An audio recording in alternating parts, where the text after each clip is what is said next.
आपल्या मंडळीसाठी आपण यावेळेस प्रार्थना करणार आहोत.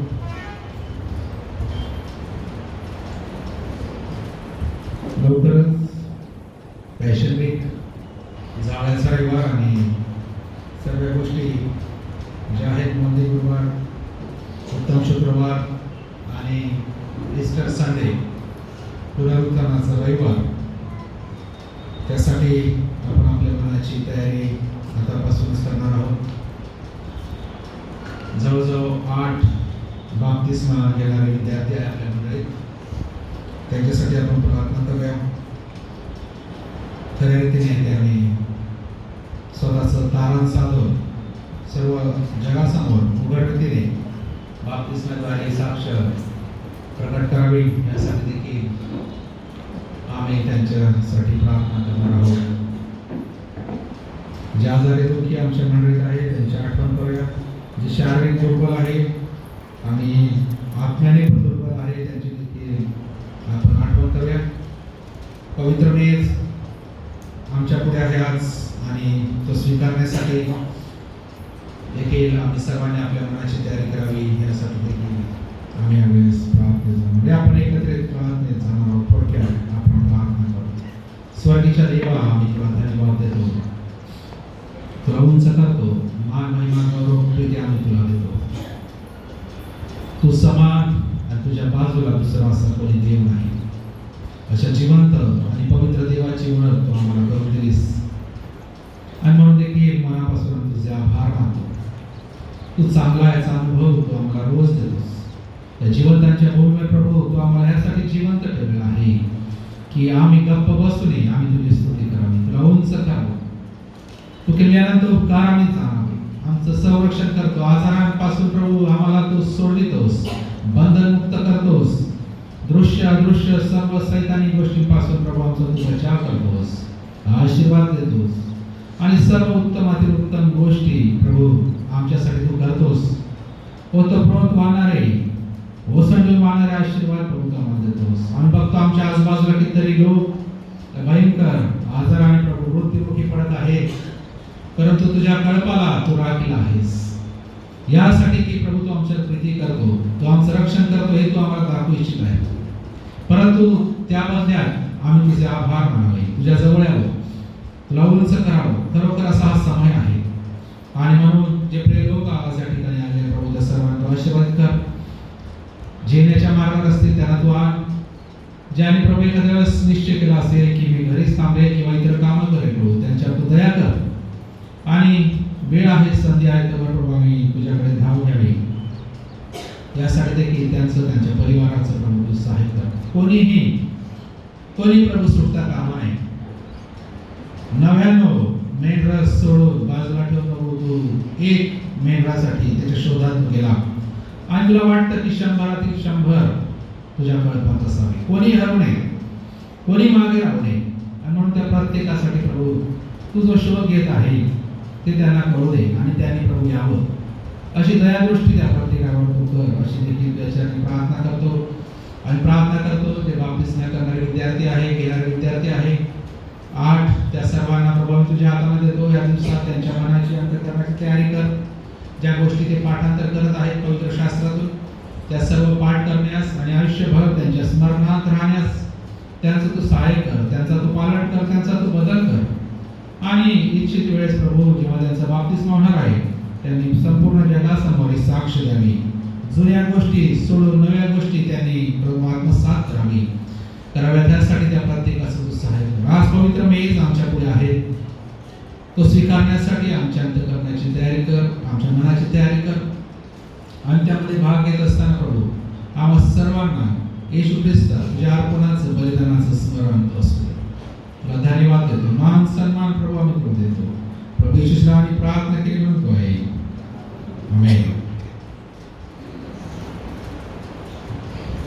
त्यावेळेस आम्ही आळीपाळीने वाचण्याकरिता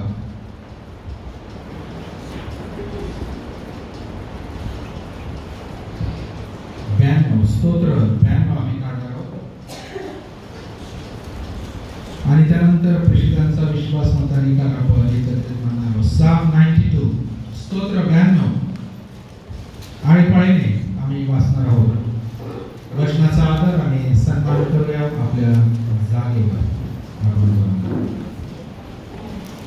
देवाच्या चांगुलपणाबद्दल उद्गार स्तुती.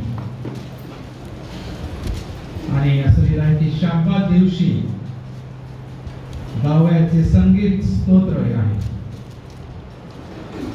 परमेश्वराचे उपकार स्मरण करणे हे परंपरा तुझ्या नावाची स्तोत्रे गाणे चांगले आहे.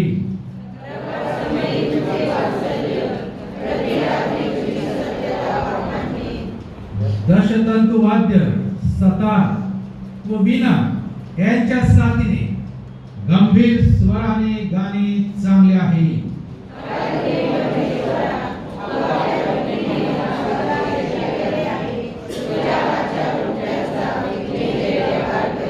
हे परमेश्वरा तुझी कृत्य किती थोर आहेत, तुझे विचार फार गहन आहेत.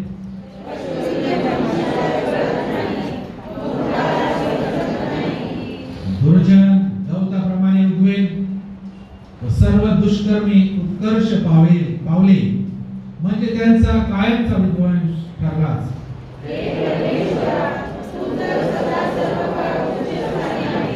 हे परमेश्वरा पहा तुझे वैरी, पहा तुझे वैरी नाश पावतील, सर्व दुष्कर्म्यांची दानादान होईल.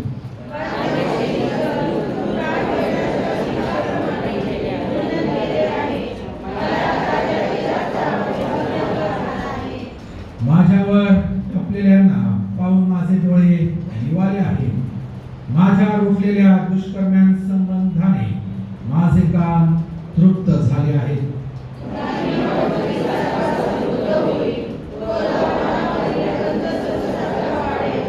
जे परमेश्वराच्या घरात रोवलेले आहेत ते आपल्या देवाच्या अंगणात समृद्ध होतील.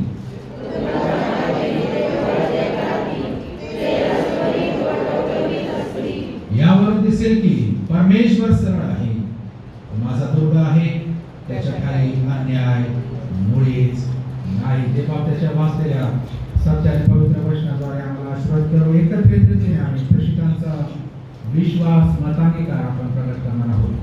सर्व समर्थ देवपिता, आकाश व पृथ्वी यांचा उत्पन्न करता, त्याचवर विश्वास ठेवतो आणि त्याचा एक पुत्र येशू ख्रिस्त आमचा प्रभू, जो पवित्र आत्म्याच्या योगाने गर्भवती झाला, कुमारी मरियेच्या उदरीस जन्मास आला, पंत पिलाताच्या वेळेस ज्याने दुःख भोगले, ज्याला वधस्तंभावर ठेवले, जो मरण पावला व ज्याला फुलले, जो मृत्यूलोकात उतरला, जो तिसऱ्या दिवशी मेल्यातून पुन्हा उठला, स्वर्गात चढला आणि सर्वसमर्थ देवपिता याच्या उजवीकडे बसला आहे. तेथून जिवंतांचा व मेलेल्यांचा न्याय करावयास जो येणार आहे, त्याचवर विश्वास ठेवतो. पवित्र आत्मा, पवित्र सार्वत्रिक मंडळी, पवित्र जनांचा सहभागीपणा, पापांची क्षमा, देहाचे पुनरुत्थान आणि सार्वकालिक जीवन याविषयी विश्वास ठेवतो. आमेन. मंडळीने खाली बसावे. दानार्पण घेण्याची वेळ आहे. आमच्या देण्याद्वारे देखील आपल्या प्रभूचा गौरव करूया. तरुण संघाद्वारे क्वायरद्वारे परत एक गीत होत असताना आम्हाला देण्याची संधी आहे. आमच्या देण्याद्वारे आम्ही प्रभूला उंच करणार आहोत. त्याचबरोबर ह्या सप्ताह ज्यांचे जन्मदिवस आहे, वाढदिवस आहे, आपण पुढे आपल्याला वाटतं की आम्ही आपल्यासाठी प्रार्थना करावी. आपण पुढे या. ज्यांचे वाढदिवस या वीकमध्ये आहे, आपण गीत झाल्यावर आपण पुढे येऊ शकतो.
त्यांची आपण आठवण आपण ठेवणार आहोत.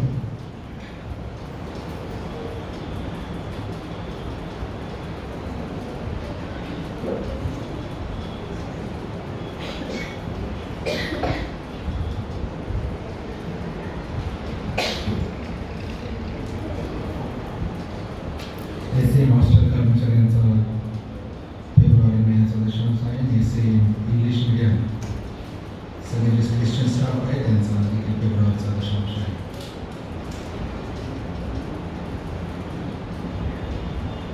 मंडळाच्या कर्जदारांना विनंती करतो की पुढील आणि या दानावर आशीर्वाद मागतो.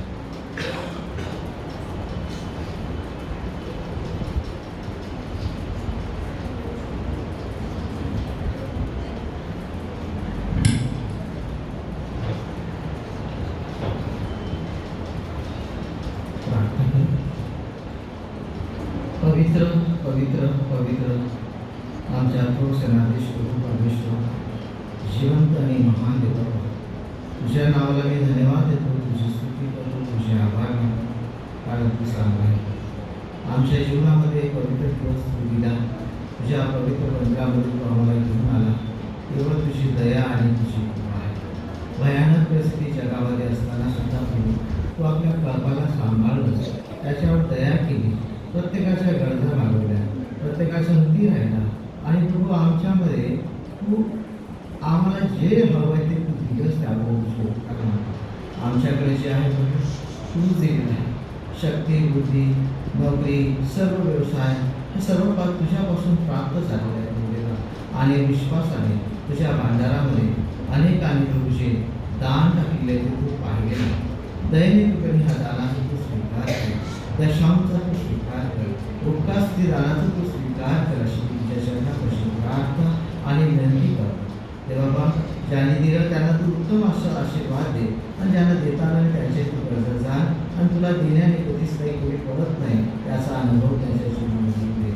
देवा, आम्ही आमचं स्वतःचंही समर्पण तुला करतो. दैनिक दानाचा आणि आमचा तू स्वीकार कर.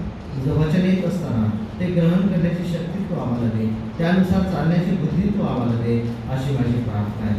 आमचं प्रमोशन येते आहे, त्याच्यासाठी आमचं अंतःकरण, आमचं शरीर तू तयार कर. सर्व प्रकारच्या आमच्या जीवनामध्ये ज्या गोष्टी तुला आवडत असते त्या काढून करू, एकमेकांची इच्छा करून पुढे जाण्यासाठी तो आमचं सहाय्य कर. पुन्हा एकदा दानाला तुझ्या हाती सोपवतो. दान तुझ्या मंडळीच्या वाढीसाठी, अनेकांच्या कल्याणासाठी तू दे. सर्वांना तू आशीर्वाद दे. ज्यांनी दिलं त्यांनी आणि सर्वांना तू आशीर्वाद, आम्हाला सर्वांना आशीर्वाद.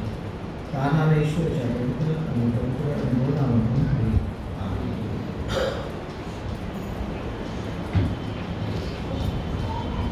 सूचना आठवड्याच्या आहेत. बुधवार, शुक्रवार ऑनलाईन, आणि त्याप्रमाणे शनिवारी तरुणांचा सण, आणि 5 वाजता शनिवारी बाप्तिस्माचा वर्ग होणार आहे.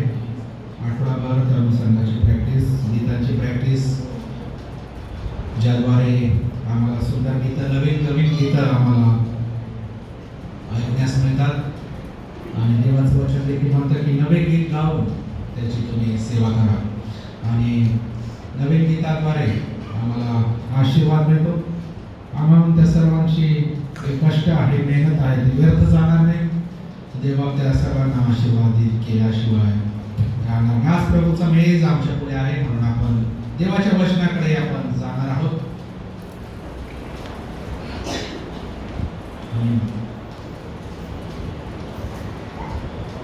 आपण मागच्या रविवारी फारो योसेफाला 5 गोष्टी दिलेल्या पाहिल्या आपण, आणि पुष्कळांनी अंगठ्या घालायला सुरुवात केली असं मला कळालं. आणि सोन्याचे तो अजून बाकी आहे, पण घेतील. आज त्याच्या पुढे आपण पाहणार आहोत उत्पत्तीचं पुस्तक, याचा 42वा अध्याय, आणि त्याची 1, 2 आणि 5 ही वचनं आपण पाहणार आहोत. उत्पत्ती 42, जेनेसिस 42, 1, 2 and 5. याकोबाने ऐकले की मिस्र देशात धान्य आहे. तेव्हा तो आपल्या मुलास म्हणाला, तुम्ही एकमेकांच्या तोंडाकडे का पाहत राहिला? तो म्हणाला, पहा, मिस्रात धान्य आहे असे मी ऐकतो. तुम्ही ते जगू मरणार नाही. याप्रमाणे इस्रायलाचे मुलगे इतर लोकांबरोबर धान्य खरेदी करण्यास आले, कारण कनान देशात दुष्काळ पडला होता. दुष्काळ.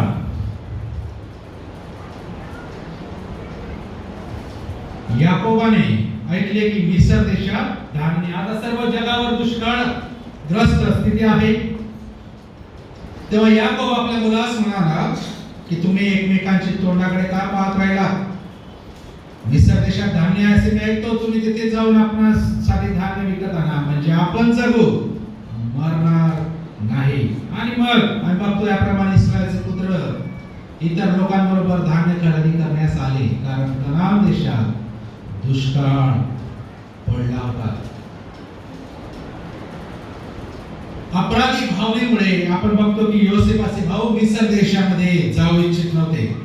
ते उपाशी राहून तिथे मेले असते तरी त्यांना चाललं असतं, कारण मिस्र देश म्हटला म्हणजे त्यांना त्यांच्या भावाची आठवण झाली, म्हणजे योसेफ तिथे असणार कुठेतरी.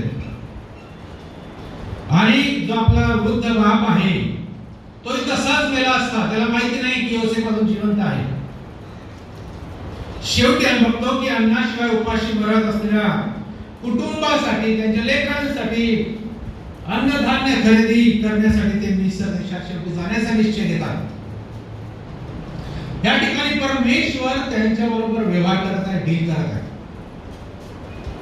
परमेश्वराने ही योजना आखली आहे की त्यांना मिस्र देशात जावंच लागेल, मिस्र देशात जाणं भागच पडेल. म्हणून देवाने सर्व योजना त्या ठिकाणी आखलेली आम्हाला दिसते. याकोब योसेफ गेला म्हणून याकोब 20 वर्षापासून रडत आहे. बापाचे दुःख पाहून त्या मुलांना, त्या इतर भावांना त्या बापाची काहीच दया आली नाही. त्यांनी असं म्हटलं नाही की क्षमा करा, आता मी मिस्र देशात जाण्याची वेळ आली आहे. पण योसेफ मेलेला नाही. आता 20 वर्षांनी देखील त्या गोष्टी सांगू इच्छित नाही. ते सांगू शकले असते की आम्ही योसेफाला मिस्र देशात विकलं होतं 20 वर्षापूर्वी, हे देखील अजून ते सांगायला तयार नाही. ते असे सांगत नाही की ठीक आहे 20 वर्षापूर्वी आम्ही त्याला विकलं, पण आता जाऊन आम्ही त्याचा शोध करतो, हे देखील ते सांगायला तयार नाही. पाप मनुष्याचं हृदय किती कठोर बनवतो. देव अशी प्रतिकूल परिस्थिती त्यांच्या बरोबर तो घडवून आणत आहे की तुम्ही कन्फेस करा, तुम्ही कबूल करा की तुम्ही आज ह्या गोष्टी केल्या आहेत, अजून संधी आहे. पण पापाने त्या भावांचं मन इतकं कठोर केलेलं आहे की ते अजूनही त्या बापाला सांगायला ते तयार नाही. आणि म्हणून परमेश्वराने त्यांना अस्वस्थ केलं, मजबूर केलं. जेव्हा आम्ही वर्ष साठवलेली पाप कबूल करत नाही, आम्ही सोडत नाही, तेव्हा देव आम्हाला मजबूर करतो, अशा परिस्थितीत टाकतो की जेणेकरून आम्हाला ते कबूल करावेच लागतील. मग ते आजार असो, दुःख असो, समस्या असो, शत्रू असो, अशी काय परिस्थिती आमच्या भोवती निर्माण करेल, यासाठी करेल की अजून वेळ आहे, तुम्ही जिवंत आहात, तुम्ही त्या गोष्टी कबूल करा, तर तुम्ही सोडून द्या. मजबुरीने नाईलाज असतो. मिस्र देशात जाण्यासाठी त्यांना देवाने भाग पाडलं, कारण तिथे दुष्काळ अतिशय तीव्र झाला, तीव्र दुष्काळ. जर आम्ही आमचं पाप झाकतो, आमचे हृदय कठीण करतो, तर परमेश्वर आमच्या जीवनात आध्यात्मिक दुष्काळ पाडतो. देव आम्हाला त्याच्या जवळ आणण्यासाठी काही गोष्टींना मोकळीक देतो. मग ते एखाद्या वेळेस शारीरिक गरजा असेल, मानसिक गरजा असेल, कौटुंबिक असेल, सामाजिक असेल, नैसर्गिक असेल, ज्यामुळे हा दुष्काळ अधिक तीव्र होईल, कमी होणार नाही. कितीही प्रार्थना केल्या दुष्काळ जाणार नाही, कमी होणार नाही, तो अधिक वाढत जाईल. जेवढा विलंब आम्ही करू, जितका वेळ आम्ही लावू त्या गोष्टी कबूल करण्यासाठी, सोडण्यासाठी, तेवढा दुष्काळ वाढतच जाईल. त्याची तीव्रता इतकी भयंकर होईल जोपर्यंत आम्ही देवाकडे वळत नाही. जेवढा विलंब आम्ही देवाकडे वळण्यास लावतो, तेवढा दुष्काळ आम्हाला अधिक बेजार करेल. का आम्ही दुष्काळात आहोत? आणि असेल तर त्याला जबाबदार आम्ही आहोत. उधळ्या पुत्र, दुष्काळ आणि देव कसा मजबूर करतो याच्यावर आम्ही विचार करत आहोत. देवाने दुष्काळ पाठविला कननामध्ये, विवश झाले, मजबूर झाले मिस्रात जाण्यासाठी. तीव्र दुष्काळ. उधळ्या पुत्र आपल्या बापाकडे कसा आला, केव्हा आला? लोक 15:14 आहे. त्या देशात एक मोठा दुष्काळ पडला. देव दुष्काळ पाठवतो. उधळ्या पुत्राला त्याच्या बापाकडे आणण्यासाठी देवाने दुष्काळ पाठवला, मोठा दुष्काळ पाठवला. तरी त्याने आपले हृदय कठीण केले आणि त्याला परत जाण्याची इच्छा नव्हती. त्याने विचार केला असेल की असेल डुकरांना चारत दिवस काढावे, कसे तरी दिवस काढावे डुकरांना चारत चारत. दुष्काळ जाईल. दुष्काळ गेला नाही, अधिक दिवस झाला. जे डुकर खात होते शेंगा, त्याही त्याला आता मिळाल्याचं झालेलं आहे. मग त्याला आपल्या बापाच्या घराच्या भाकरी आठवल्या. तेव्हा आठवल्या.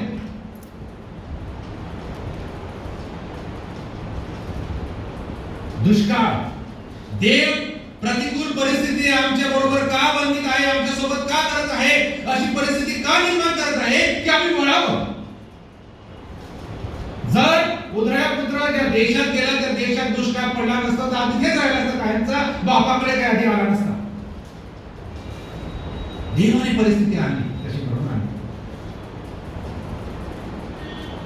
दाविदाची साक्ष बघा, स्तोत्र 119 67 आणि 71. कोणीतरी वाचा.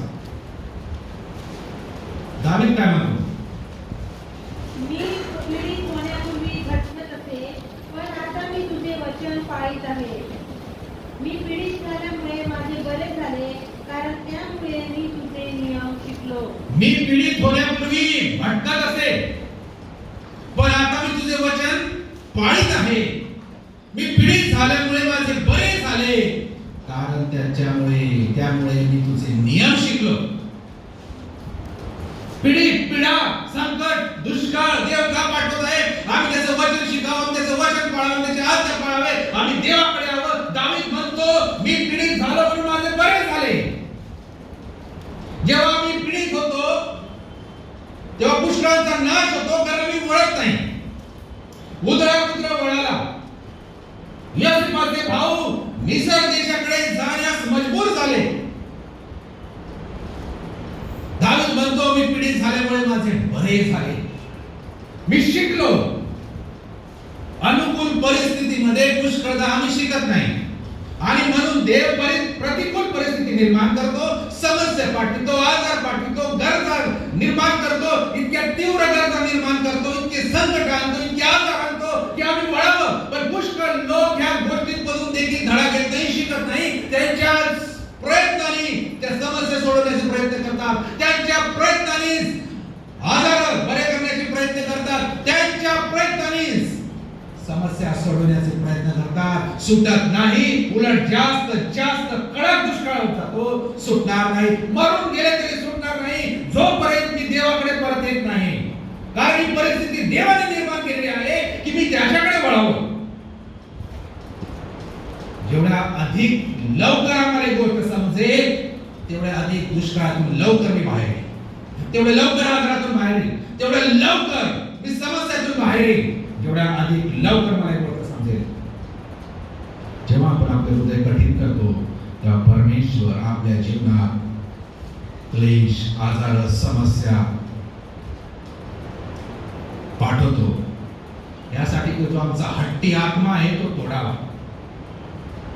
हट्टी आत्मा काही केलं उठून जाईल पण वागणार नाही. हट्टी. काल मी भूतांविषयी शिकवत होतो बाप्तिस्माच्या वर्गामध्ये. हट्टी आम्हाला मजबूर करतात, समजतं आम्हाला हे चुकीचं आहे पण आम्ही तेच करतो, कारण आमचा इगो असतो, हट्ट असतो.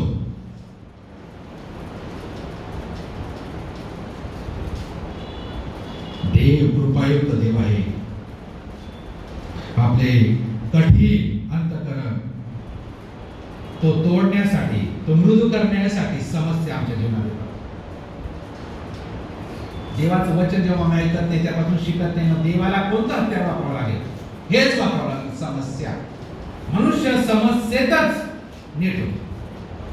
दावीद म्हणतो, मी पीडित झालो म्हणून बरे झाले, ज्यामुळे मी तुझे नियम शिकलो, ज्यामुळे मी तुझ्याकडे वळालो, नाही तर वळालं नसतं लवकर. परमेश्वर आमच्या बरोबर कठोर रीतीने वागू नये असं जर वाटत असेल तर स्तोत्र 51:17 वाचूया. त्याप्रमाणे जर परमेश्वर आमच्या बरोबर कठीण रीतीने वागू नये असं वाटत असेल तर ही प्रार्थना दाविदासारखी आम्ही करणार आहोत. देवाचे यज्ञ म्हणजे भग्न आत्मा, हे देवा भग्न व अनुतप्त हृदय तू तुच्छ मानणार नाही. भग्न आणि अनुतप्त हृदय देवा तू तुच्छ मानणार नाहीस. आणि जेव्हा देव भग्न आणि अनुतप्त हृदय बघतो, तेव्हा तो आमच्यावर दया करतो, तेव्हा तो आमच्यावर आशीर्वाद पाठवतो, तेव्हा आम्हाला तो समस्येतून सोडवितो, तेव्हा तो आम्हाला आजारातून बरे करतो. जेव्हा तो या गोष्टी बघतो, अनुतप्त आणि भग्न, जितके आमचे हृदय कठीण होते तितका परमेश्वर आमच्या विरुद्ध कठोर होतो. जितके बेशिस्त आम्ही वागतो परमेश्वराविषयी, तेवढा कठोर देव शासन करतो. जेव्हा आमचे हृदय आम्ही मऊ आणि मृद बनवतो, परमेश्वर मग आमच्यावर दया करतो. इयोब एक सरळ पुरुष होता.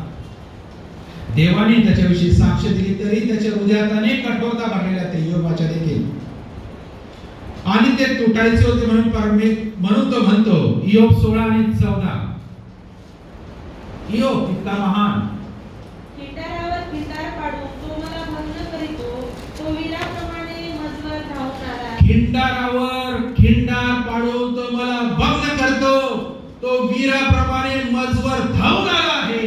इयोब देवाला सांगत आहे, खिंडारावर खिंडार तो माझ्यावर पाडतो आणि वीराप्रमाणे मजवर धावून येतो. का?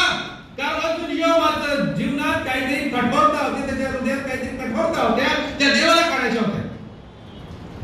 इयोब इतका सरळ व्यक्ती, त्याच्या जीवनात त्या गोष्टी आल्या. देव तो देवाविषयी सांगत आहे, खिंडारावर खिंडार तो माझ्यावर पाडत आहे.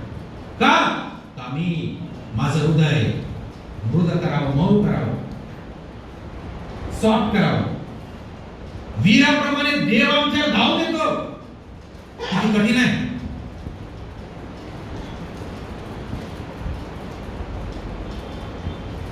काही समस्या आपल्या जीवनात येईपर्यंत आपले हृदय किती कठोर आहे आपल्याला कळत नाही. सगळा वेल अँड फाईन असेल तर मी पण खूप चांगला आहे, पण जेव्हा समस्या येतात तेव्हा कळतं की माझ्या हृदयामध्ये किती घाण आहे, किती कठोरता आहे, हे तेव्हा कळतं. जेव्हा परीक्षा येतात. आम्ही आमच्या जीवनात दुःखी आहात का?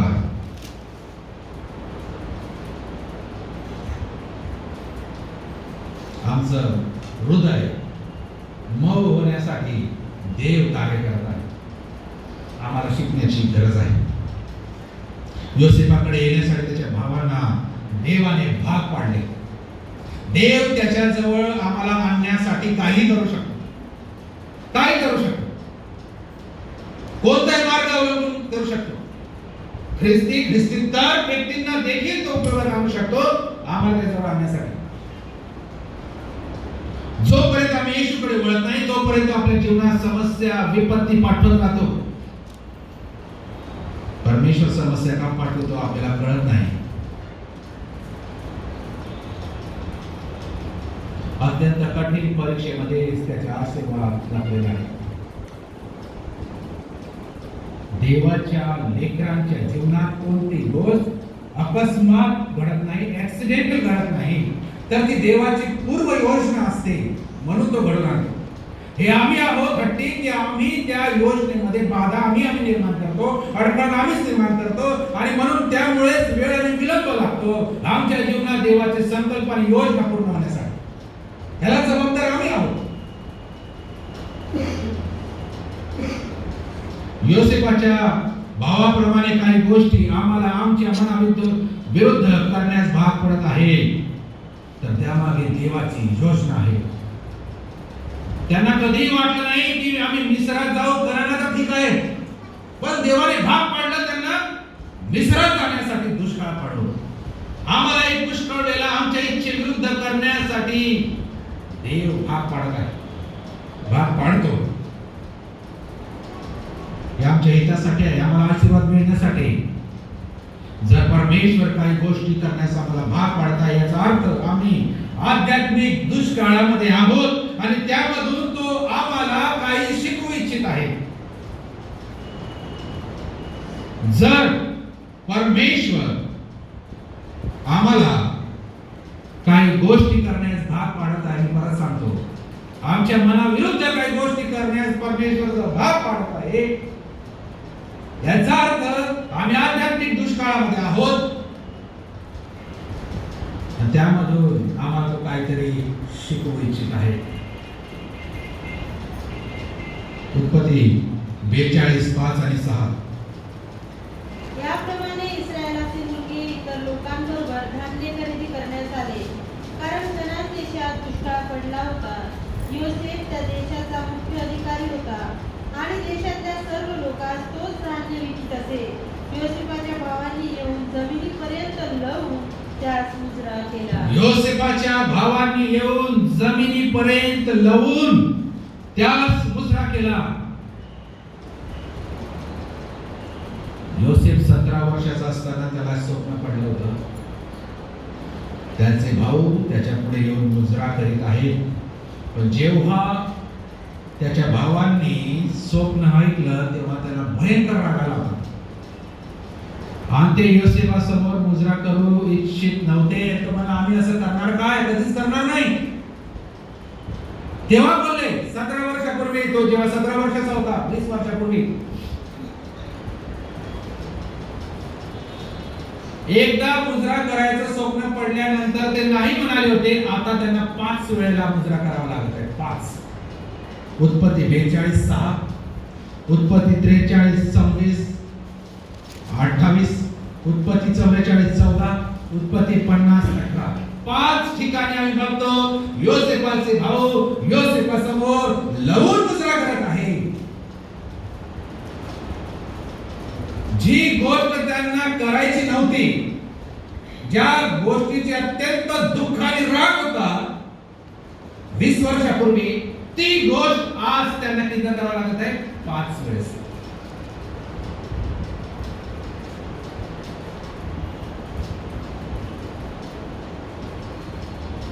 ज्या माणसाने त्या भावाने म्हटलं की आम्ही तुझ्या पुढे कधीही मुजरा करणार नाही, आता ते योसेफासमोर वारंवार मुजरा करतात.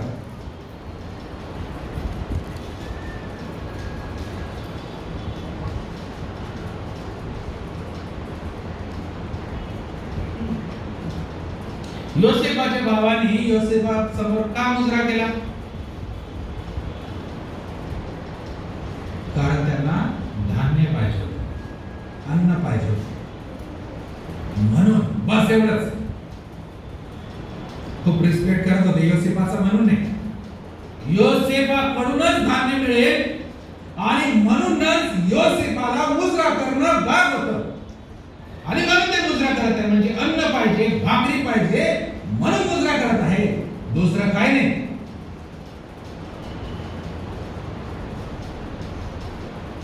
काही लोक फक्त आध्यात्मिक आणि शारीरिक गरजांसाठीच येशूकडे येतात आणि मुजरा करतात.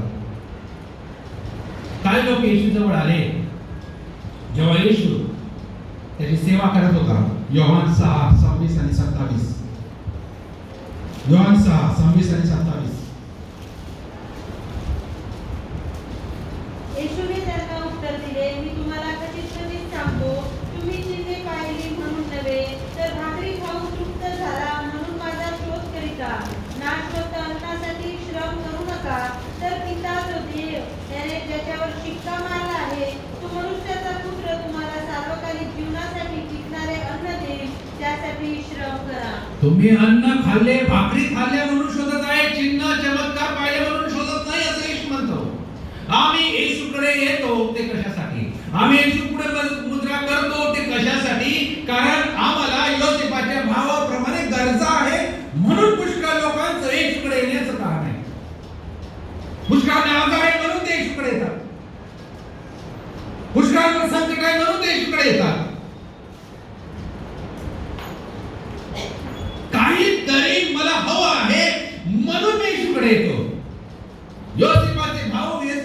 आले, कारण त्यांना अन्न पाहिजे होतं, त्यांना धान्य पाहिजे होतं, म्हणून आले नसते, येऊ इच्छित नव्हते. पण देवाने असं मजबूर केलं, अशी परिस्थिती निर्माण केली की योसेफाकडे जाण्या व्यतिरिक्त त्यांना कोणताही पर्याय शिल्लक नव्हता त्या काळात. आज आम्हाला येशूकडे येण्यासाठी किंवा जाण्यासाठी त्या व्यतिरिक्त कोणता पर्याय नसताना आम्ही केवळ स्वार्थेपोटी, लालसेपोटी, गरजेपोटी आम्ही येशूकडे तो धाव घेतो. काहीतरी पाहिजे म्हणून मी येतो.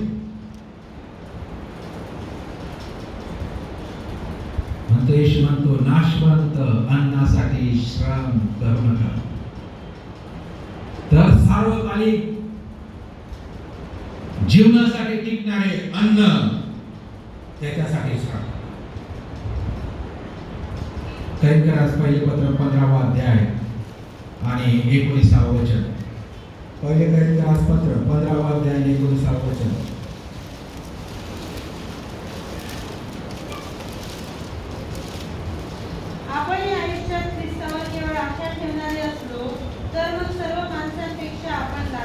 सर्व माणसांपेक्षा आम्ही लाचार आहोत. ख्रिस्ताकडे जर मी आशा फक्त या गोष्टींसाठी जर ठेवत आहोत, योसेफाच्या भावांचा योसेफाकडे येण्याचा उद्देश आम्ही पाहिला.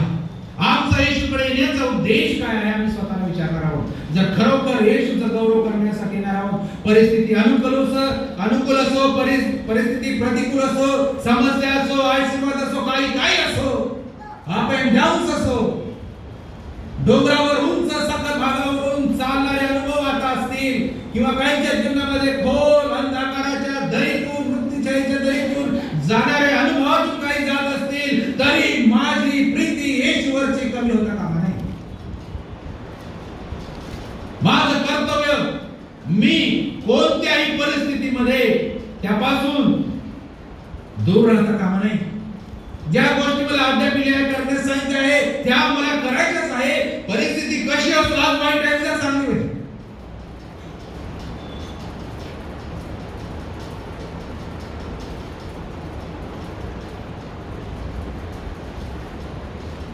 आम्ही येशूकडे जर काही मिळालं म्हणतो तर आम्ही लाचार आहोत. सर्व माणसांपेक्षा लाचार आहोत.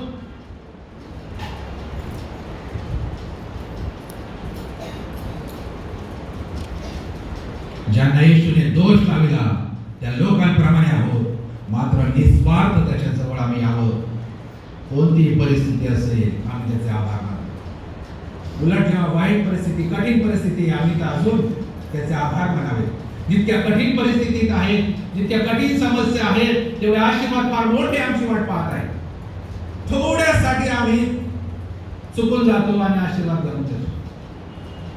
जेव्हा योसेफाच्या भावांनी जमिनीपर्यंत लावून त्याच्यापुढे मुजरा केला, तेव्हा ते खूप नम्र असे दिसत होते. जमिनीपर्यंत लावून मुजरा करणं किती नम्र आहे. कधी कधी आपण खूप नम्र दिसतो. खूप आपण नम्रावाचा विचार करून देवाची उपासना करतो. योसेफाच्या भावाने त्याच्यापुढे मुजरा केला तरी त्यांना ठाऊक होते, योसेफाला ठाऊक होते की यांच्यात काही बदल झाला नाही. हे मुजरा फक्त अन्नासाठी करत आहे, अन्नासाठी मुजरा करत आहे, धान्यासाठी मुजरा करत आहे. आपल्या स्वभावात, कृतीत बदल व्हावा अशी देवाची इच्छा. 7वं वचन 42:7 उत्पत्ती. योसेफाने आपल्या भावास पाहताच ओळखले, तथापि त्यांच्याशी अनोळख्यासारखे वागून त्याने कठोरपणाने त्यास विचारले की तुम्ही कुठून आला. त्यांनी म्हटले, कनान देशातून धान्य खरेदी करण्यास आम्ही आलो आहोत. योसेफाने त्याच्या भावांना पाहताच ओळखले माझे भाऊ आहे. पण योसेफाच्या भावांनी योसेफाला ओळखले नाही का आपला भाऊ आहे. आणि योसेफ त्यांच्या बरोबर आता कठोरतेने वागत आहे. ज्या योसेफाचं आम्ही चरित्र पाहत आहोत, ख्रिस्ता समान, कुठे बोलत नाही, शांत आहे, अन्याय सहन करत आहे. परंतु आता त्याच्या भावांसोबत डील करत असताना तो कसा आहे, आता थोडा कठोर वाटत आहे.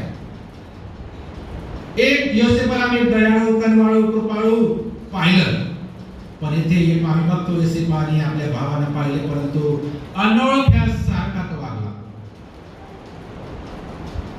आणि त्यांना ओळखलेले असून देखील तो त्यांच्याबरोबर कठोरतेने बोलत आहे. काही वेळेस परमेश्वर आमच्याबरोबर कठोरतेने वागतो. तो आपल्याला पाहिजे तसा प्रेम दयाळू वाटत नाही पुष्कळ वेळा. परमेश्वर मंदक्रोध, कृपाळू, दयामय, वात्सल्य संपन्न आहे. गीतरत्न 1 आणि 2 मध्ये लिहिलं आहे, त्याचे प्रेम द्राक्ष रसाहून मधुर आहे. स्तोत्र 63 आणि 3 मध्ये लिहिलं आहे, त्याचे वात्सल्य जीवनाहून उत्तम आहे. पण काही वेळेस तो कठोर आणि अनोळखी का बनतो? आपल्या हृदयाची अवस्था आपल्याला दाखवण्यासाठी, आपल्यात असलेला गर्व, कठीणपणा दाखवण्यासाठी, आपला गर्विष्ठ आत्मा तोडण्यासाठी त्याला कठोर व्हावं लागतं.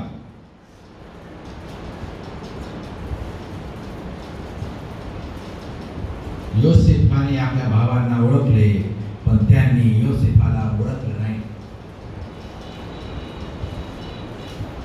योसेफ आपल्या भावांशी व भाऊ योसेफाशी बोलत आहे. नंतर योसेफ पुष्कळ गोणी भरून त्यांना अन्न सामग्री फुकट देतो. दुसऱ्यांदा आपले भाऊ आले तेव्हा योसेफ त्यांना आपल्या घरी मेजवानीचे आमंत्रण देतो. या सर्व गोष्टी झाल्या तरी त्या भावांनी योसेफाला ओळखलं नाही. फुकट धान्य दिलं 2दा आणि आपल्या भावाला त्याने आपल्या घरी आमंत्रण दिलं, तरी त्या भावांनी योसेफाला अजून ओळखलं नाही. काही देवाची लेकरं अशीच आहे. येशूची प्रार्थना करतात, परमेश्वर प्रार्थना ऐकतो. जसे योसेफाने त्याच्या भावांना मेजवानीसाठी आपल्या घरी बोलवले, तसेच देवाच्या घरी त्यांना आणले आहे. जसे योसेफ त्यांना भरपूर आनंद देतो, तसे आध्यात्मिकांना देव आम्हाला देऊ इच्छितो, तरी ते योसेफाला ओळखत नाही. सर्व आशीर्वाद आम्हाला देव देतो, येशू देतो, तरी आम्हाला येशूची अजून ओळख नाही. प्रकटीकरणाच्या पुस्तकात येशू म्हणतो, पहा मी दाराशी उभा आहे आणि दार ठोकत आहे. जो माझीवाने ऐकून दाबलं त्याच्याबरोबर मी आत येत बसेल, त्याच्याबरोबर मी काय करेल? जेवेल. मेजवानी. येशू आमच्या बरोबर जेवू इच्छित आहे. स्वर्गात काय आहे? मेजवानी आहे, पार्ट्यात आहे. येशू आमच्या बरोबर मेजवानी करू इच्छित आहे. परंतु एवढं असताना देखील योसेफाचे भाऊ योसेफाला ओळखत नाही. आमची आणि येशूची ओळख आजपर्यंत झाली आहे किंवा नाही, हा देखील फार महत्वाचा प्रश्न आहे. मग शेवटी योसेफ त्याच्या भावांना प्रगट करतो स्वतःला. तेव्हा ते ओळखतात त्याला. आपले देखील आध्यात्मिक नेत्र उघडल्याशिवाय आम्ही येशूला ओळखू शकत नाही. किती वेळा आम्ही येशूला वधस्तंभाला ठेवले, किती वेळा आम्ही त्याला नाकारले, किती वेळा आम्ही त्याला तुच्छ केले.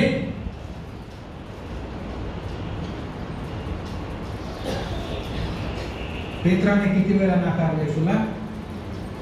आम्ही कितीदा नाकारले? 300, 3000, 3 लाख.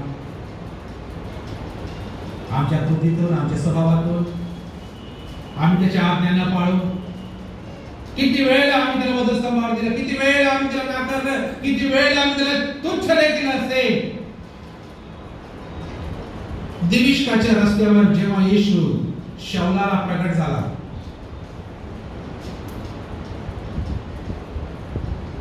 जोपर्यंत येशू स्वतः त्याची ओळख करून देत नाही, स्वतःला प्रकट करत नाही, तोपर्यंत आम्ही त्याला ओळखणार नाही. दिमिश्काच्या रस्त्यावर जेव्हा येशू पाऊलाला प्रगट झाला, शाऊलाने, जो पाऊल पहिले शाऊल होता, त्याने पहिला प्रश्न विचारला.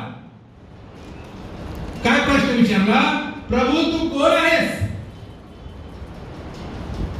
म्हणजे मला तुला ओळखायचे आहे. तोच आपला देखील निश्चय आग्रह असला पाहिजे. जोपर्यंत आपण त्याला ओळखीत नाही, तोपर्यंत आपण त्याची सेवा करू शकत नाही, आम्ही त्याला प्रसन्न देखील करू शकत नाही. येशूला वैयक्तिक आणि जवळून ओळखले नाही तर अनेक गोष्टी आपण करणार, पण येशूला आम्ही प्रसन्न करणार नाही. मार्था आणि मरिया, लोक 10 आणि 40 मध्ये वाचतो. मार्था प्रभूची सेवा करीत होती, चांगली करत होती. येशूसाठी काय बनवत होती? स्वयंपाक बनवत होती. चांगला आहे. पण जसे येशूला ओळखले पाहिजे तसे तिने ओळखलं नाही.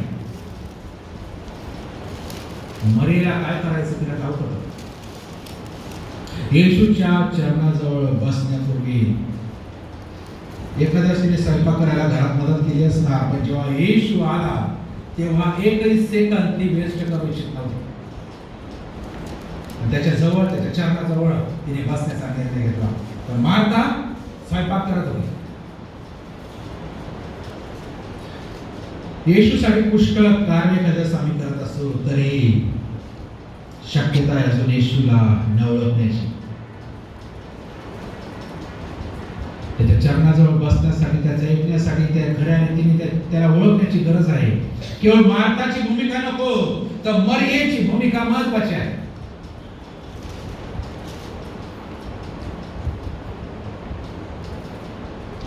नववं वचन 42:9. मग त्याच्याविषयी जी स्वप्ने पडली होती त्याचे योसेफास स्मरण होऊन तो त्यास म्हणाला, तुम्ही हे राहा, देशाची मर्मस्थाने पाहण्यासाठी तुम्ही आला आहात. योसेफाने त्याचे स्वप्नाचं आठवण केली. ज्या पाचाराने परमेश्वराने आम्हाला बोलवलं त्याचे स्मरण आपण करण्याची गरज आहे.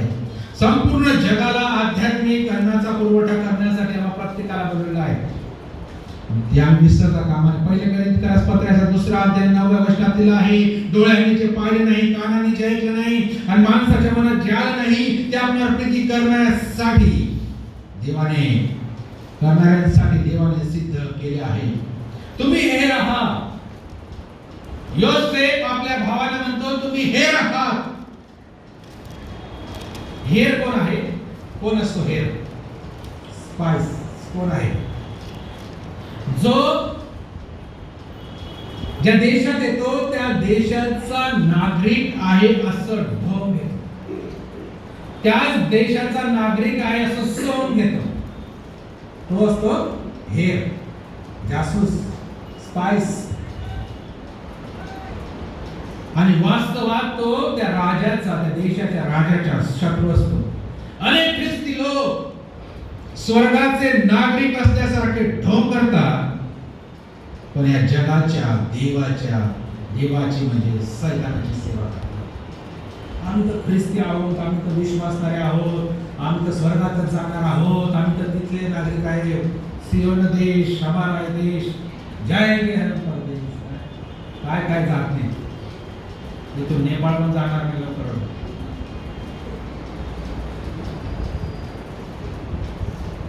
प्रभूच्या प्रार्थनेत आम्ही म्हणतो, जसे स्वर्गात तसे पृथ्वीवर हो. आणि जेव्हा देव त्याचे सुंदर काम आमच्या आरंभितो, प्रीती, शांती, मात्र सैतान हेर पाठवून ते काम नष्ट करण्याचा प्रयत्न करतो. हे हेर ढोंगाचा सहारा घेतात आणि पुष्कळ विश्वासकर्त्यांना अडकवण्याचे काम करतात. सैतान काय आहे? सोंग ढोंग देणारा हेर आहे. असू शकतात आमच्यामध्ये कोणी हेर आहे सैतानाची, आम्हाला पाडण्यासाठी, आम्हाला नष्ट करण्यासाठी. जासूस, हेर, अडखळणाऱ्यापेक्षा अडखळविणारा जास्त शिक्षेस पात्र असतो.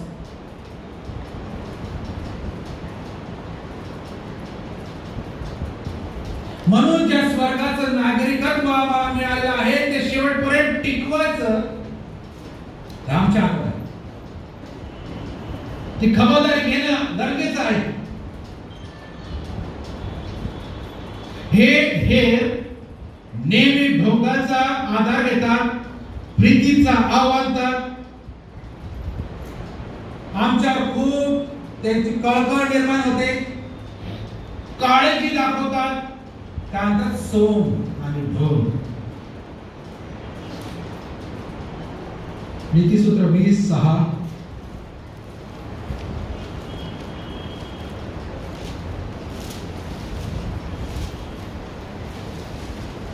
दयेचे कोणास मी दयेचा आव आणणारे किती आहेत? पुष्कळ आहेत, बहुत आहेत. सोंग आणि ढोंग करणारे भरपूर आहेत. हे आहेत, हे सैतानाचे दास आहेत, सैतानाचे एजंट आहेत. आपल्या समोर वेगळं बोलणार, आपल्या मागे वेगळं बोलणार. आपल्या समोर असे बोलणार की रक्तापेक्षा जास्त जवळचे आमचे बंधू आहे, पण आमच्या मागे असे बोलणार की आमच्यासारखे शत्रू नाही. सोंग आणि ढोंग. दयेचा आव आणणारे पुष्कळ आहे. नीतिसूत्र 26, 25 आणि 26.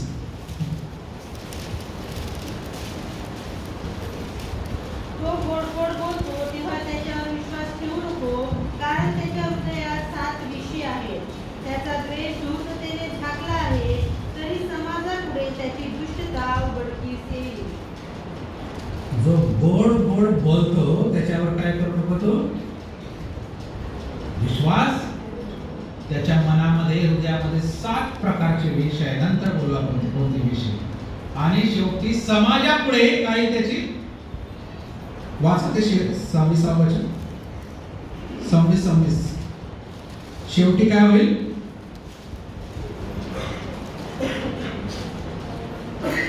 समाजापुढे त्याची दुष्टता उघडकीस समाजापुढे, शेवटी समाजापुढे त्याची दुष्टता उघडकीस येईल. जो गोड गोड बोलतो. एकटा कडू बोलणारा किंवा रागाने बोललेला चालेल, तोंडावर बोललेला चालेल, पण जो गोड गोड बोलतो धोका आहेच.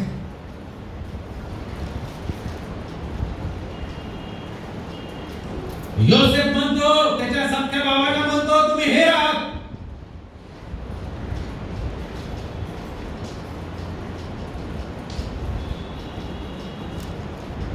सैतानाने मत्ते 4 आणि 8 आणि 9 मध्ये सैतानी जगातली राज्य वैभव येशूला दाखवले आणि येशूला परीक्षा पाहिली. येशूची, तू मला नमन कर, हे सर्व मी तुला देतो. सैतान म्हणाला, केव्हा म्हणाला? उपवास आणि प्रार्थना 40 दिवस झाल्या बरोबर म्हणाला. कुठे घेऊन गेला? तो डोंगरावर घेऊन गेला, तो उंच त्याच्यावर घेऊन गेला, डोंगरावर घेऊन गेला. तो म्हणता दगडाच्या काय कर, तू भाकरी कर, तू मला नमन कर, हे सर्व मी तुला देतो.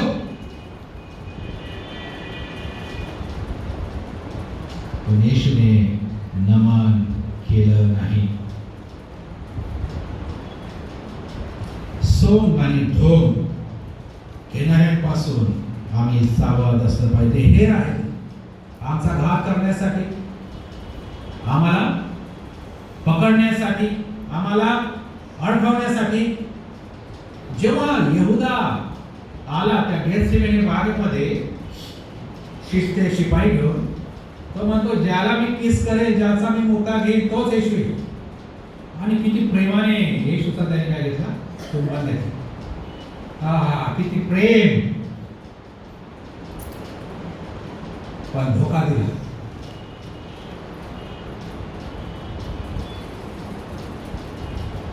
दहा ते 13 उत्पत्ती 42.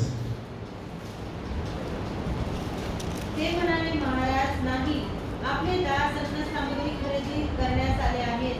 आम्ही सर्व एकाच पुरुषाची मुलगी असून सरळ माणसे आहोत. आपले दास हेर नव्हे. काय म्हणत आहे? काय दाखवत आहे? आम्ही सज्जन आणि चांगले लोक आहोत. स्वतःचा बचाव ते करत आहे. आम्ही सरळ माणसे आहोत. कोणाला सांगत आहे? योसेफाला सांगत. ज्या योसेफाला त्यांनीच विकलं त्याला सांगत आहे की आम्ही सरळ माणसे आहोत. तो शास्त्री पुरुषी जेव्हा मंदिरात गेला, उच्च स्थानी गेला, तो म्हणतो मी तर असा करतो, मी तो उपवास करतो, मी तर बडीशेप यांचा दशमान देतो. मी ह्याच्यासारखा नाही, ते जकातदारासारखा. कोणाला सांगतो? तर देवाला सांगतो. त्या देवाला सर्व माहिती आहे. योसेफाचे भाऊ योसेफाला सांगत आहे की आम्ही तर सरळ माणसे आहोत.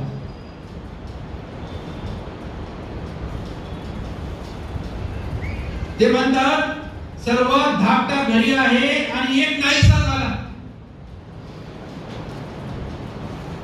त्यांना ठाऊक नव्हतं नाहीसा झालाच त्यांच्या बरोबर बोलत आहे. ज्याला ते सांगते तो नाहीसा झाला, त्याच्या समोर उभा राहून ते बोलत आहे त्यांना माहिती नाही. आपण किती सरळ आहोत हे दाखवण्याचा जितका आम्ही प्रयत्न करतो तेवढे अपयशी आम्ही होणार आहोत देवासमोर. जेवढे चांगले आम्ही आहोत देवासमोर दाखवण्याचा प्रयत्न करतो, जेवढे धार्मिक आणि नीतिमान आहोत हे दाखवण्याचा आम्ही जेवढा प्रयत्न देवापुढे करतो तेवढा तो अपयशी ठरेल. योसेफाला सांगत आम्ही तर सरळ आहोत, धाकटा घरी आहे आणि एक नाहीसा झाला, म्हणजे योसेफ नाहीसा झाला सांगत आहे. कोणाला सांगत आहे? योसेफाला सांगत आहे. आपण असंच करतो, आपल्या चुका कबूल करण्याऐवजी आम्ही स्वतःला नीतिमान ठरवितो. पण देवाबरोबर म्हणून जर आम्ही स्वतःला नीतिमान ठरवितो तर आम्ही स्वतःला फसवितो. कारण योसेफाला त्याच्या भावांविषयी माहिती होतं, तसंच आमच्या येशूला आमच्या विषयी माहिती आहे. 17व्या वचनात योसेफाने त्याच्या भावांना 3 दिवस बंदीगृहात टाकले. 42-17 मध्ये 19-20 वाचा.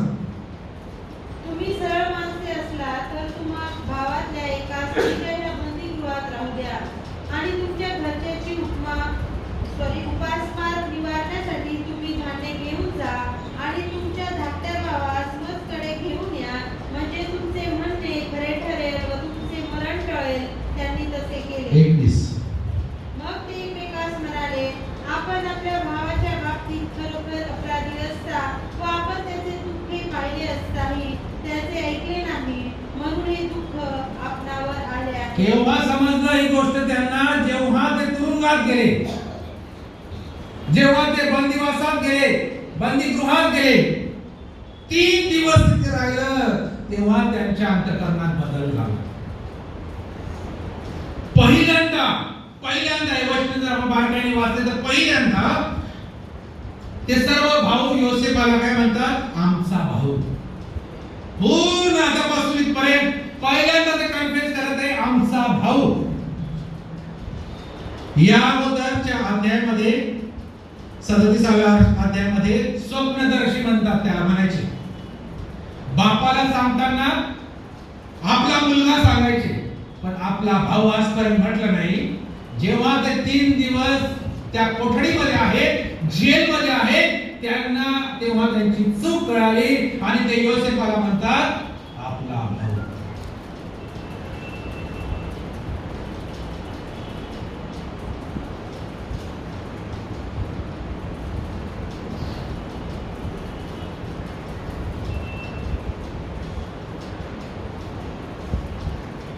जेव्हा दुसरे आपल्याबरोबर वाईट रीतीने वागतात तेव्हा स्वतःला चेक करणं फार महत्वाचं आहे.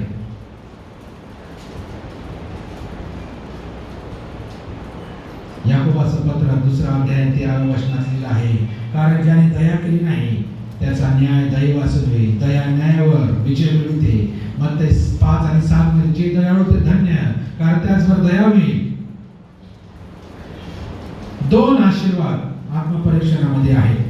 एक, जे आपल्याला विसरतात किंवा आपल्या बरोबर वाईट रीतीने वागतात तरी आपण न रागवता चांगले वर्तन करतो तेव्हा आशीर्वाद मिळतात.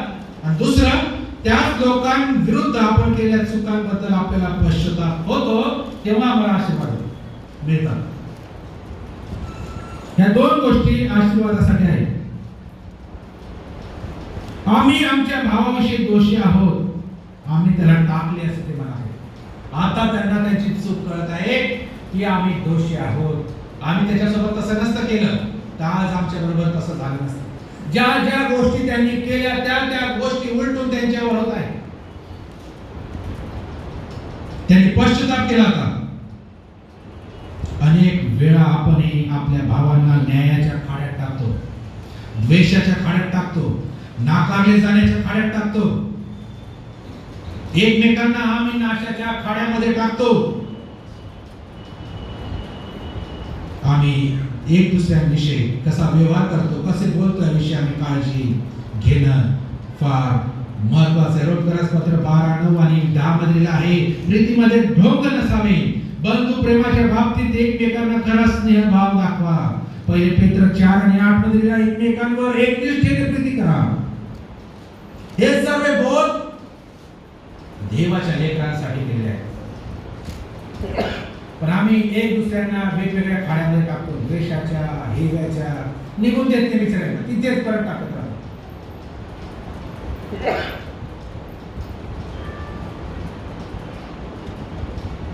योसेफाचे भाऊ एकमेकांना म्हणू लागले, जेव्हा त्याने कळकळीने विनंती केली आपण त्याचे ऐकले नाही. आता आपण संकटात आहोत आणि अधिकाऱ्यासमोर विनवणी करतो पण ऐके ना. परिस्थिती बदलली. योसेफ विनवण्या करत होता पण हे ऐकत नव्हते. आता हे विनवण्या करत आहे, योसेफ ऐकत नाही.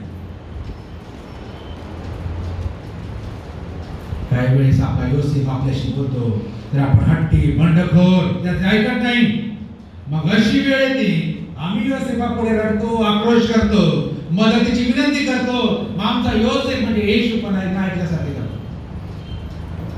नीतिसूत्र 1:24-31 मध्ये आम्ही बघतो, मी हाक मारली पण तुम्ही आला नाही, मी हाक पुढे केला पण कोणी लक्ष दिले नाही, मी माझ्या बोलाचा अवहेर केला, माझा वाग्दंड तुम्ही जमवला नाही. यास्त तुमच्या विपत्त काय असेल, तुमच्या संकट आली असताना थट्टा करेन, वादळाप्रमाणे तुमच्यावर संकट येते, तुफानाप्रमाणे तुम्हाला विपत्ती प्राप्त होईल. विपत्ती व उद्रेक तुम्हावर ओढवतील. त्या समय ते मला हाक मारतील पण उत्तर देणार नाही. ते मला आसक्तीने शोधतील, मी सापडणार नाही. कारण त्यांनी ज्ञानाचा तिटकारा केला आणि परमेश्वराचे भय मान्य केले नाही. त्यांनी माझ्या बोधाचा अवहेर केला, त्यांनी माझा वाग्दंड तुच्छ लेखला, म्हणून ते आपल्या वर्तनाचे फळ भोगतील, आपल्या मस्करीचे भरपूर फळ भोगतील.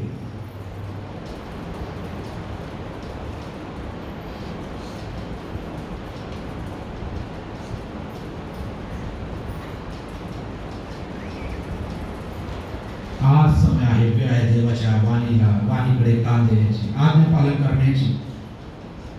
कारण त्याने वचन दिले स्तोत्र 50:15 मध्ये की संकट समय माझा धावा कराल तर मी तुम्हाला मुक्त करेन आणि तू माझे गौरव करशील. यशाया 30:19 मध्ये दिले आहे, तुझ्या धाव्याच्या शब्दाबरोबर तो तुझवर कृपा करेलच, तो ऐकताच तुला पावेल. माझ्या धाव्याचा शब्द ऐकताच तो तुला पावेल.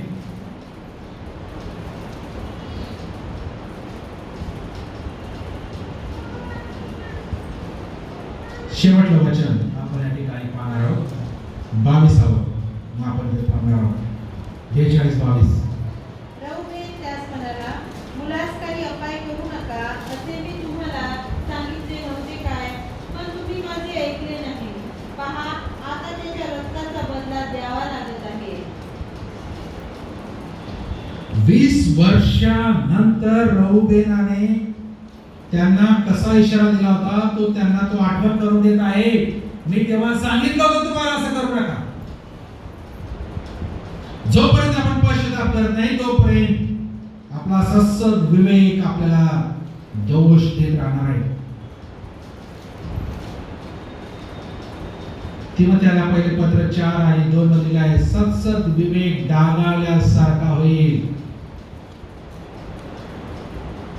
तो म्हणतो त्याच्या रक्ताचा बदला द्यावा लागत आहे. योसेफाच्या भावाने त्याचा वध केला नाही तरी ते तसा विचार करत आहे, त्याच्या रक्ताचा बदला द्यावा लागत आहे. वध केला होता का? नाही, फक्त खाड्यात टाकल्यानंतर विकलं होतं. वध करण्याचा विचारच देवापुढे खून करण्याच्या क्रियेसारखा आहे. आपण वास्तवात काही पाप केलं नसेल पण तो पाप करण्याचा विचार जरी केला असेल तर देवापुढे त्या गोष्टी केल्यासारख्याच आहेत, फक्त विचार देखील केला तरी. म्हणून गंभीरतेने आम्ही प्रत्येक विचारांचा विचार केला पाहिजे आणि पश्चाताप केला पाहिजे की प्रत्येक येणारे चुकीचे विचार ही ती गोष्ट केल्यासारखीच देवाच्या पुढे आहे.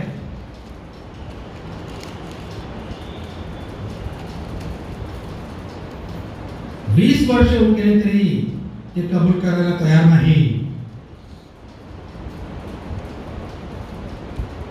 जर आमच्या जीवनात दोष असेल, वेळोवेळी परमेश्वर आपल्या जीवनात समस्या आणून आमचा सत्सद विवेक जागृत करेल.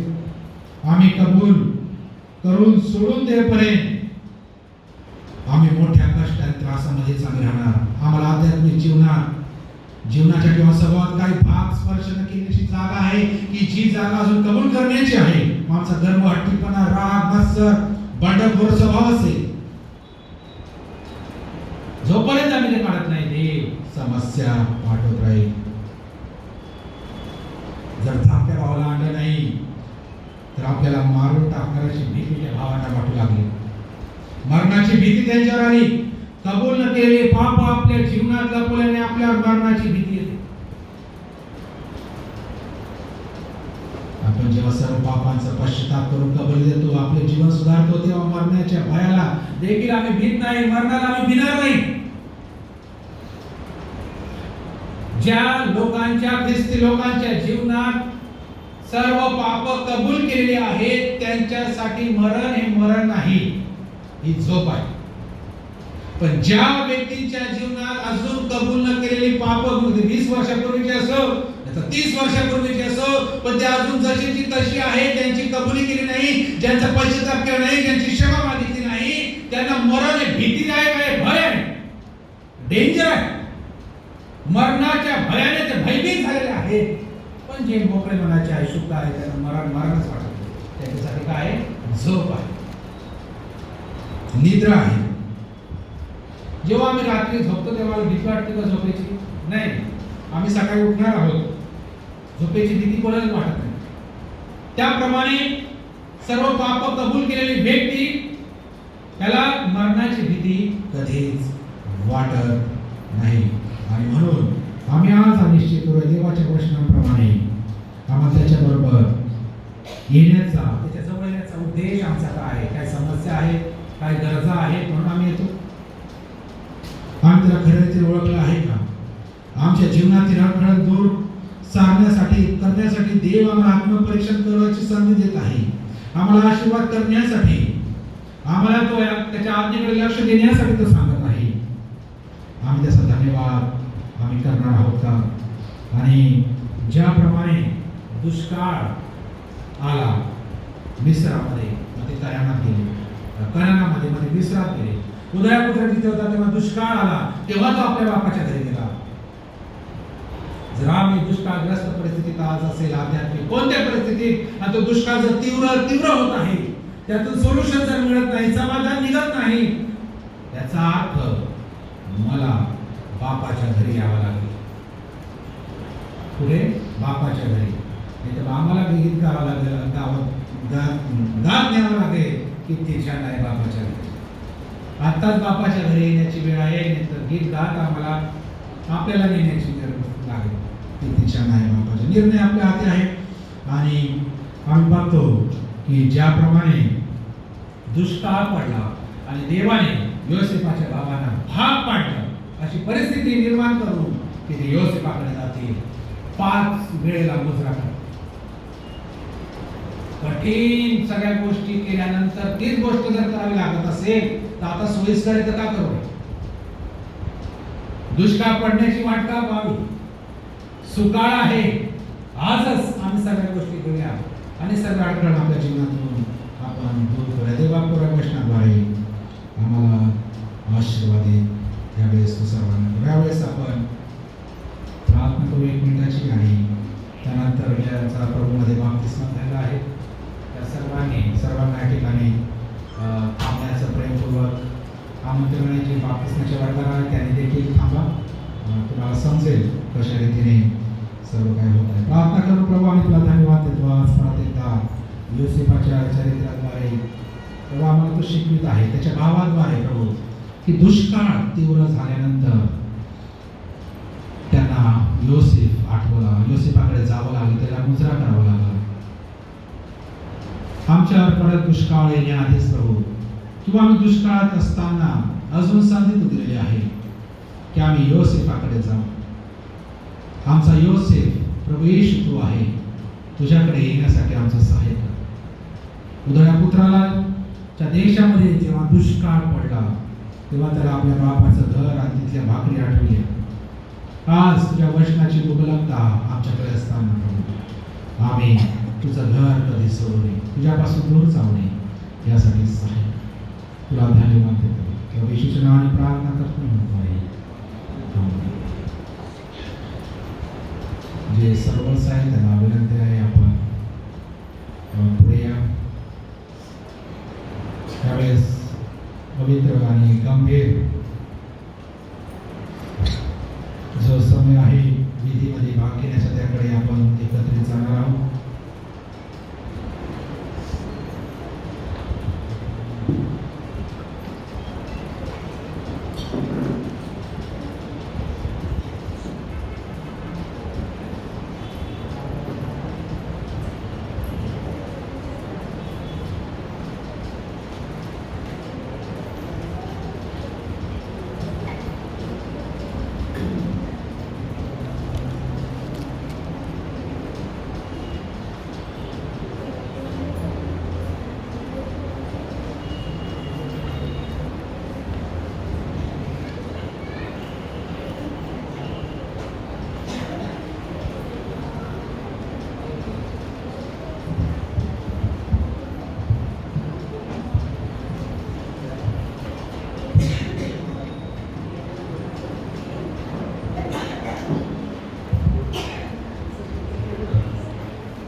भाकर आमच्या समोर ठेवून देत आहेस.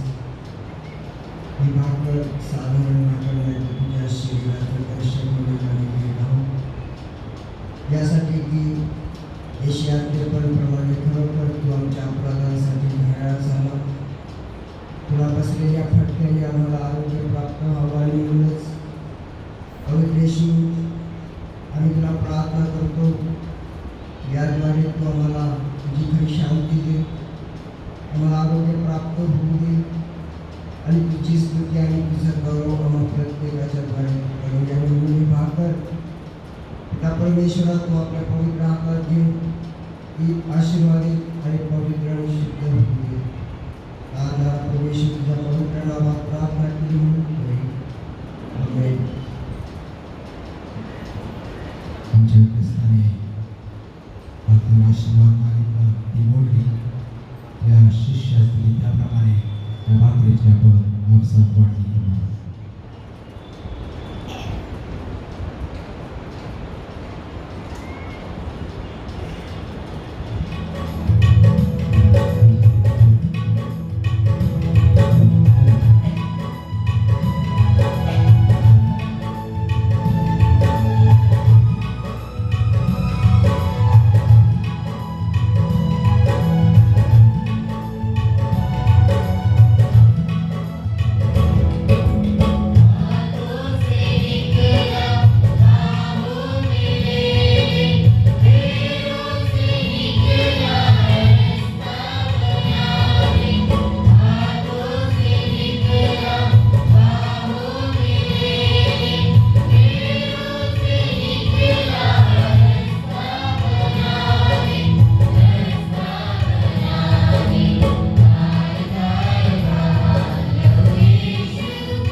भोजन झाल्यावर त्याने प्याला हाती घेतला आणि त्याच्यावर त्याने आशीर्वाद मागितला. त्याप्रमाणे या प्याल्यावर आपण आशीर्वाद मागितला. स्वर्गीय देवा, आम्ही तुला धन्यवाद देतो. तुझा पुत्र येशू त्याला तो आमच्यासाठी आमच्यामध्ये पाठविलस, यासाठी की त्याने आमचे पाप त्याच्या रक्तामध्ये धुतले जावे. त्याच्या अर्पणाद्वारे, बलिदानाद्वारे आम्हाला पापातून मुक्त मिळावे. जो कोणी येशूवर विश्वास ठेवतो, आपली पापे पदरी घेऊन सोडतो, त्याची पापे येशूच्या रक्तात आजही धुतले जाण्याची शक्ती प्रभू त्या रक्तामध्ये आहे. तुला धन्यवाद देतो. अद्भुत घोषणा आम्हासाठी तुला दिली. त्या पाला स्वीकारत असताना प्रभू येशू ख्रिस्ताचं बलिदान, त्याचं अर्पण आणि जे दुःख त्याने साहिलं, ज्या वेदना त्याने साहिल्या, त्याचं मर्म, त्याची आठवण प्रभू आम्हाला असू दे, अशी देखील तुझ्याने प्रार्थना करतो. त्या प्याल्यावर तो आशीर्वाद कर. त्या प्याल्यातून पीत असताना प्रभू कोणत्याही प्रकारच्या परमेश्वर अयोग्य रीतीने आम्ही तो स्वीकारू नये. तो पापाची क्षमा मागू प्रभू, आम्ही तो स्वीकारावं, यासाठी देखील आमचं सहाय्य कर. प्रभू येशूच्या नावाने प्रार्थना केली म्हणतो आहे. आमेन. आमच्या ख्रिस्ताने प्याल्यावर आशीर्वाद मागून व आपल्या शिष्यास देऊन म्हटले, हे माझे नव्या कराराचे रक्त आहे, हे पापांची क्षमा होण्यासाठी बहुतांकरिता ओतले जात आहे. तुम्ही सर्व यातील प्या. त्याचप्रमाणे त्याच्या नावाने आम्ही करत आहोत. आपण सर्व मिळून हा प्याला स्वीकारूया.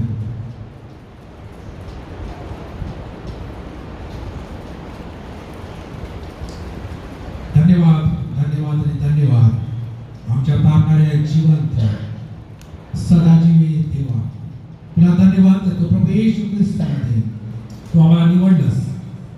प्रभू आमची धार्मिकता नाही, आमचं नीतिमत्व नाही, तर प्रभू येशू ख्रिस्ताचं नीतिमत्व प्रभू तू आम्हाला दिलं आणि आता आम्ही त्याच्यामध्ये शुद्ध आहोत, पवित्र आहोत, नीतिमान आहोत. कारण प्रभू येशू ठाई असलेले सर्व प्रभू त्या तुझ्या दृष्टीने नीतिमान आहे.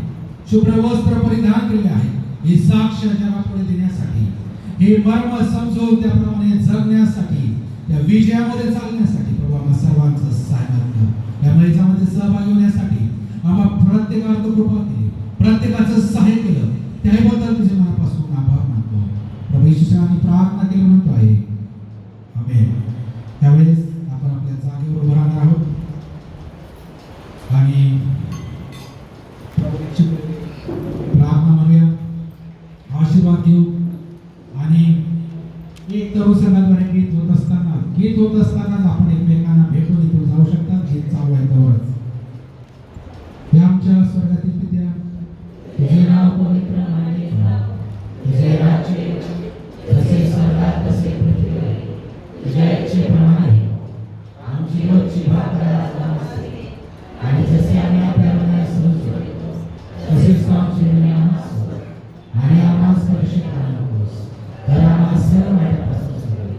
कारण की राज्य, सामर्थ्य आणि गौरव ही सर्व काळ तुझीच आहे. आमेन. आता आपल्या प्रभू येशू ख्रिस्ताची कृपा, देवाची प्रीती, पवित्र आत्म्याची सहभागिता इथे उपस्थित आम्हा सर्वांसह एसे चर्चेस एसे बरोबर देवाचं निवडले इस्रायल राष्ट्र याबरोबर आता आणि सदा सर्व काळपर्यंत असो. आमेन. आम्ही एकमेकांना भेटू.